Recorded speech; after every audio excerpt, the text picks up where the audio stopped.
فاسألوا اہل الذکر ان کنتم لا تعلمون، اگر تم نہیں جانتے تو کس سے پوچھو؟ اہل علم سے پوچھو، جن کے پاس علم ہے ان سے مسئلے سیکھ لو، اور آنکھیں بند کر کے اپنے عقلی گھوڑے پر نہ بیٹھو، صرف سنی سنائی باتوں پر عمل کر کے اپنے دینی معاملات کو خراب نہ کرو، اپنی عبادات کو خراب نہ کرو، پوچھو لیکن ہر ایرے غیرے سے نہیں پوچھو۔ فاسألوا عن الناس نہیں ہے، اگر تم نہیں جانتے تو لوگوں سے پوچھو۔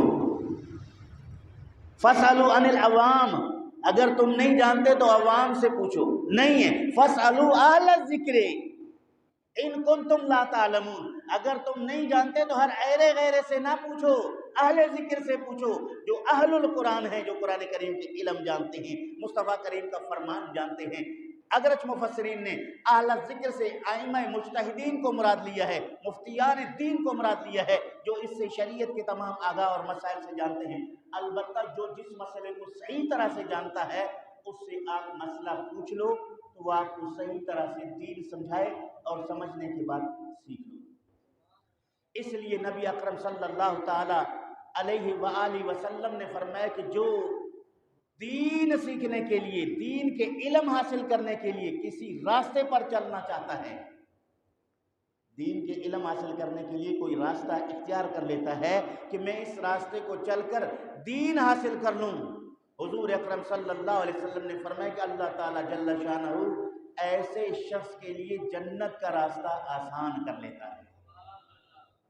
جنت کا راستہ اس کے لیے آسان ہوتا ہے جو علم دین حاصل کرنے کے لیے کوئی راستہ تلاش کرتا ہے۔ تو پتہ چلا کہ اس راہ پر چلنے والے اللہ رب العالمین کے پیارے محبوب محمد کریم صلی اللہ علیہ وآلہ وسلم کے امت میں مقبول ترین لوگ ہیں، جس کے لیے میں آج دو چار حدیثیں آپ کو رسول اکرم صلی اللہ علیہ وآلہ وسلم کی سنا دوں۔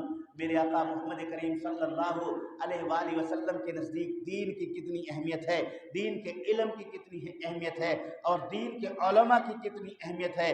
فرمایا رسول اکرم صلی اللہ علیہ وآلہ وسلم من جاءہ الموت وہو یطلب العلم لیحیی بہ الاسلام فبینہ وبین النبیین درجۃ واحدۃ فی الجنہ، رواہ الدارمی۔ نبی کریم صلی اللہ علیہ وآلہ وسلم نے فرمایا کہ ایک شخص دین کا علم حاصل کر رہا تھا، اسی علم حاصل کرتے کرتے اس کے پاس موت کا پیغام آ گیا، اسے موت واقع ہو گئی۔ وہ دین اس لیے حاصل کر رہا تھا لیحیی بہ الاسلام، دین حاصل کرنے کے بعد وہ اسلام کی خدمت کرے، اسلام کو زندہ کرے، مسلمانوں کے درمیان دینی احکامات کو پہنچائے۔ اس نیت سے وہ دین سیکھ رہا تھا، لیکن مکمل عالم نہیں ہو پایا، اس سے پہلے اس کو موت واقع ہو گئی۔ اللہ کے پیارے محبوب نے فرمایا فَبَيْنَهُ وَبَيْنَ النَّبِيِّينَ دَرْجَةٌ وَاحِدَةٌ، اس کے اور نبیوں کے درمیان صرف ایک درجے کا فرق ہے، یعنی وہ اتنا اعلیٰ مقام رب ذوالجلال اس کو عطا فرما دیتا ہے، انبیاء کے بعد افضل ترین لوگوں میں اسے درجہ عنایت فرما دیتا ہے۔ تو یہاں سے پتہ چلا کہ دین کی بڑی ہے۔ ابھی وہ عالم نہیں بنا، ابھی اس نے دین کی تبلیغ نہیں کی، ابھی اس نے اسلام کو زندہ نہیں کیا، اسے وقت نہیں ملا، موقع نہیں ملا، لیکن نیت یہ تھا کہ میں عالم بن کے دین کی خدمت کروں گا۔ اسی نیک نیتی پر رب ذوالجلال نے اس کو اتنا بلند مقام عطا فرما دیا کہ نبیوں کے درمیان اور اس کے درمیان صرف ایک درجے کا فرق ہے، بینہ و بین النبیین درجۃ واحدۃ فی الجنت، جنت میں۔ اس کے بعد رسول اکرم صلی اللہ تعالی علیہ وآلہ وسلم نے فرمایا ان الانبیاء لم یورثوا دینارا ولا درہما وانما ورثوا العلم فمن اخذہ اخذ بحظ وافر۔ نبی اکرم صلی اللہ تعالی علیہ وآلہ وسلم نے فرمایا کہ انبیاء کرام اپنے ترکہ میں کوئی درم دینار نہیں چھوڑتے۔ ہر آدمی کا ترکہ، ہر آدمی کا ورثہ تقسیم کیا جاتا ہے ان کے اولاد میں، ان کے ورثہ میں۔ انبیاء کرام جو اس دنیا سے تشریف لے جاتے ہیں وہ سونا، درہم، دینار، چاندی، زمین، بینک بیلنس نہیں چھوڑتے، وہ چھوڑتے ہیں علم، اور وہ علم جو ہے ترکہ میں ہے، وہی علم جو حاصل کرتا ہے حصہ جتنا وہ چاہتا ہے اس میں سے وہ اپنا حصہ لے لیتا ہے۔ اور انبیاء کرام علیہ السلام کی علم سے جو سیکھتا ہے، جو حاصل کرتا ہے، انبیاء کرام علیہ السلام کا جانشین اور وارث بنتا ہے۔ اس لیے مصطفیٰ کریم نے فرمایا علماء ورثۃ الانبیاء، یہ علماء جو ہیں انبیاء کے وارث، علماء انبیاء کے وارث ہیں۔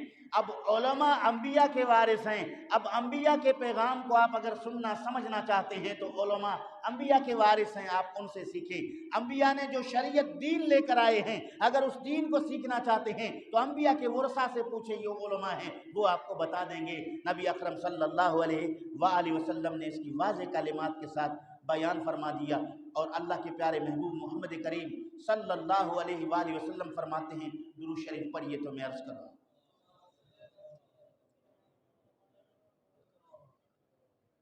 آج لوگ ناپتے ہیں علماء کو، ہمارے مولوی صاحب فرض پڑھ کے بھاگتے ہیں، کیا کرتے ہیں؟ نوافل نہیں پڑھتے، مختصر نماز پڑھ کے گھر چلے گئے، مختصر دعا کر کے نہیں رکے۔ اللہ کے پیارے محبوب محمد کریم صلی اللہ علیہ وسلم نور نبوت سے یہ جانتا تھا میرے امت کے علماء پر کچھ لوگ آ کر اس طرح کی باتیں کریں گے۔ رسول اکرم صلی اللہ علیہ وسلم نے یہ مسئلہ واضح کر دیا۔ حضرت حسن سے مرفوعاً مرسلاً یہ حدیث روایت ہے، فرمایا فضل العالم الذی یصلی المکتوبۃ ثم یجلس فیعلم الناس الخیر علی العابد الذی یصوم النہار ویقوم اللیل کفضلی علی ادناکم۔ رواہ الدارمی۔ فرماتے ہیں کہ ایک عالم دین صرف فرض نماز پڑھ کر لوگوں کو علم پڑھانے بیٹھ جاتا ہے،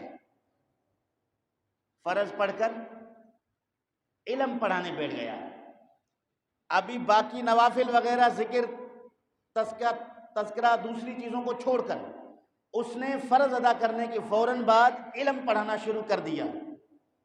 فرمایا کہ اس کی فضیلت اس عابد پر اس طرح ہے جو عابد یصوم النہار دنوں کو روزہ رکھے، وَيَقُومُ اللَّيْلِ رات کو کھڑے ہو کر نوافل پڑھے، عالم نہیں ہے عابد ہے، دن کو روزہ رکھتا ہے، رات کو پوری رات کھڑے ہو کر وہ نوافل پڑھتا ہے۔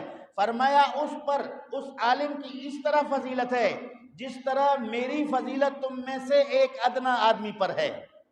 مصطفیٰ کریم فرماتے ہیں جس طرح میں تم میں سے ایک عام آدمی سے جس طرح کا فضیلت رکھتا ہوں، وہ عالم دین اسی طرح اس عابد کے اوپر فضیلت رکھتا ہے جو صائم الدہر بھی ہے، قائم اللیل بھی ہے، یعنی دنوں کو روزہ رکھنے والا، راتوں کو قیام کرنے والا ہے، اس سے افضل ہے۔ پتہ چلا کہ علم کی فضیلت نوافل سے زیادہ ہے، علم دین کی خدمت کرنا نوافل سے زیادہ ہے۔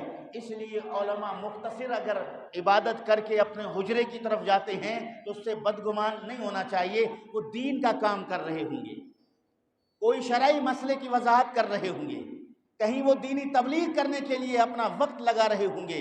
رسول اکرم صلی اللہ علیہ وآلہ وسلم فرماتے ہیں کہ یہ علماء جس کو تمہارے درمیان ہوتے ہیں قدر کی نگاہ سے تم نہیں دیکھتے، علماء کا مقام اور مرتبہ دیکھنا چاہتے ہو تو مصطفیٰ کریم فرماتے ہیں اِنَّهُ لَيَسْتَغْفِرُ لِلْعَالِمِ مَنْ فِي السَّمَاوَاتِ وَمَنْ فِي الْأَرْضِ حَتَّى الْحِيتَانُ فِي الْبَحْرِ۔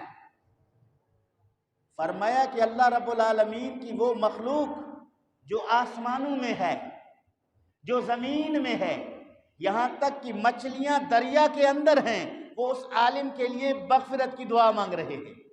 آسمان میں فرشتے عالم دین کے لیے دعا کر رہے ہیں، زمین میں درندے پرندے چرند پرند کیڑے مکوڑے یہ سب کے سب علماء کے لیے مغفرت کی دعا کر رہے ہیں، یہاں تک کہ مچھلیاں سمندر کے پانی میں تیرتے ہوئے بھی علماء کے لیے دعا کر رہے ہیں۔